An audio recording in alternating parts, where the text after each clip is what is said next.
Hello, this is Pastor Mark back with the Diet Coke interviews. And today we've got with us Leo Loughmiller. Yes. And Leo is our student pastor here at Spring Baptist Church. How long have you been at Spring Baptist now? It's about to be 3 years actually. Wow. Time has flown by. I feel like I just got here, but I'm surprised it's been 3 years. Yeah, it's about to be. August 6th is my actual first Sunday, but Yeah. we moved here about in the tail end of July there. So Yeah, that's it's fantastic. coming up. Yeah.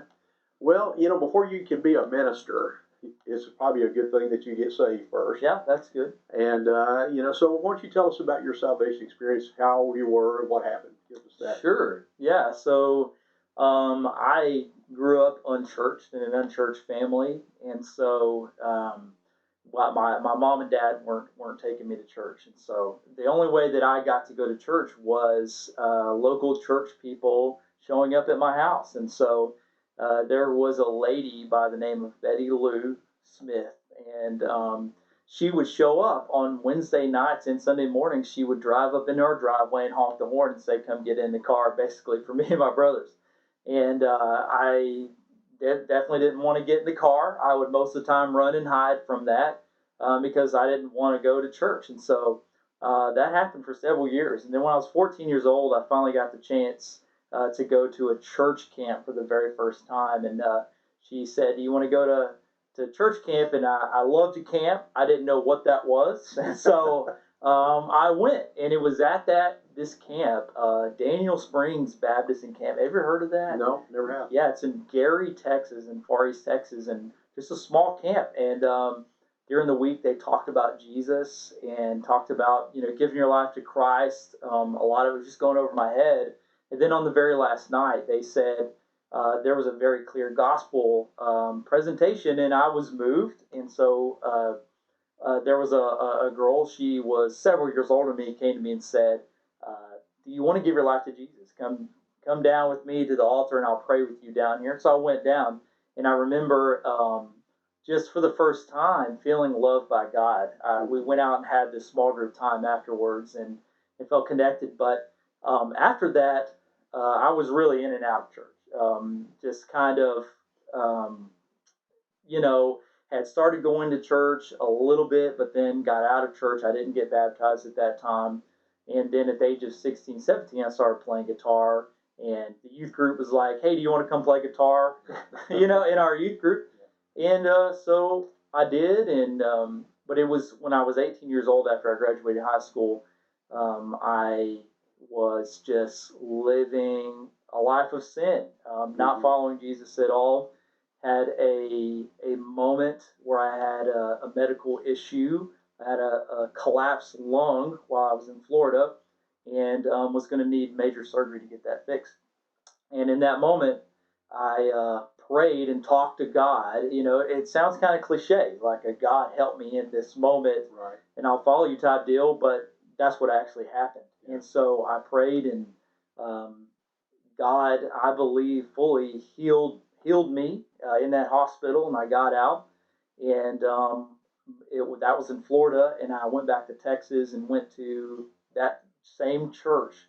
High attendance Sunday was about 70 people. Wow. And I got baptized at 18 and just started following Jesus from that point forward. That's fantastic. Been all in. Can't help it. Absolutely. So, yeah. That's the thing is that when you get saved, you don't go in the ministry just because you think one day that's what I want to do. Right. Those people, the Bible calls them hirelings. Mm-hmm. So we believe in what's called a call. That you're called into the ministry. So tell us about your call into the ministry. Sure. For me, not growing up in church, I didn't really even understand what that meant to be called into ministry. But I got the chance in 2007 in the summer to go on my very first mission trip to Mexico. And while I was there, I got to share the gospel with people and see lives be changed. And God kind of lit a fire in me then.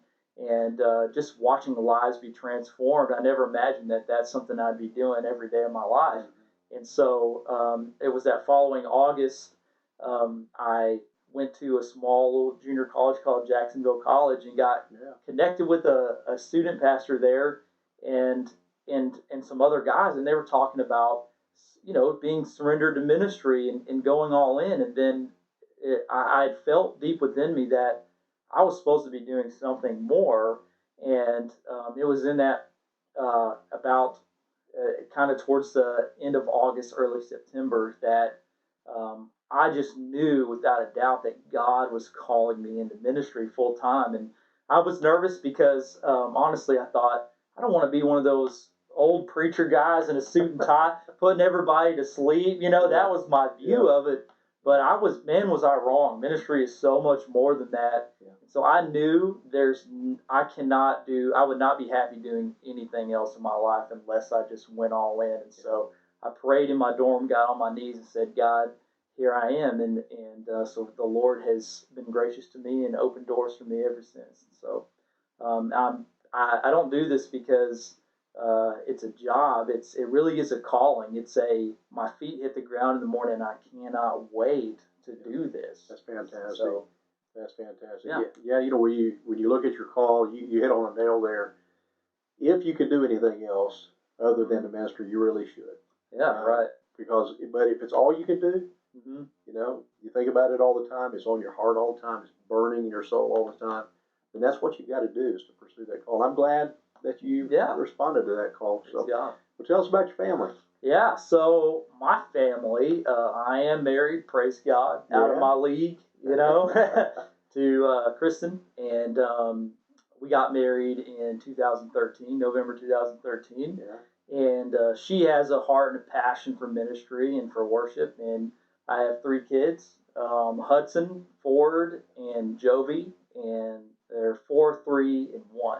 Yep. And so I've got my hands full. Yes, you do. 2 boys and a girl. 2 boys and a girl. Just like us, we have 2 boys and a girl. Yeah, and they're all pretty close. Yeah. So it's a handful, but it's good. We're blessed. Yeah, that's very good. So yeah. And how'd you meet Kristen? Just tell us about that. Well, we actually met in 2008 at Jacksonville College in East Texas. For the people watching that have no idea where that is. Well, the Southern Baptist of Texas Convention actually is vested in.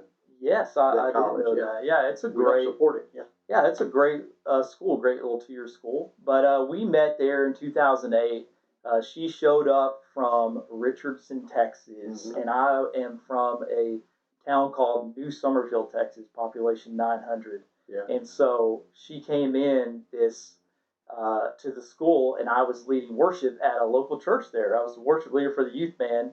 And she came in and tried out and could sing amazing and joined our band, and we became friends. But we both actually didn't like each other then. It wasn't until years later, after I was living in Washington State, I moved to Dallas, and she had moved into downtown Dallas, and we were friends, and we just started hanging out. But we realized that we'd been friends for a long time, and so we're still just best friends hanging out now, and realized we had the same passions for the Lord and ministry and stuff. And so that's great. That's a real something God does when He puts 2 people together that have the same kind of heart, same kind of passion for ministry. So that's fantastic. It's really good. One last question. Okay. Yeah, you said you've been here about 3 years. Mm-hmm. What's your favorite thing about Spring Baptist Church? That's an easy question to answer. My favorite thing about Spring Baptist Church is the people. Yeah. Absolutely. We just have incredible people here in this church. There are so many men and women of God who are just sold out for the Lord, who are so generous with their wisdom, with their time, and there are several people who have just really invested in me since being here, and it's really cool because when you're part of a church that doesn't have a heart to serve or do anything, it makes ministry really hard because it's like pulling teeth. But it seems like every time we need help doing things, they're just ready to go. And so I would say my favorite thing about Spring Baptist is the people. I just love the people, great people here. So I'm thankful to be here. Yeah, we're very blessed because not every minister can have that testimony, and some churches are pretty hard actually, but Spring Baptist is full of good, godly people that have ministering hearts, and that makes all the difference in the world. We love you guys. We're praying for you, And as we often say, stay healthy and stay safe. We love you.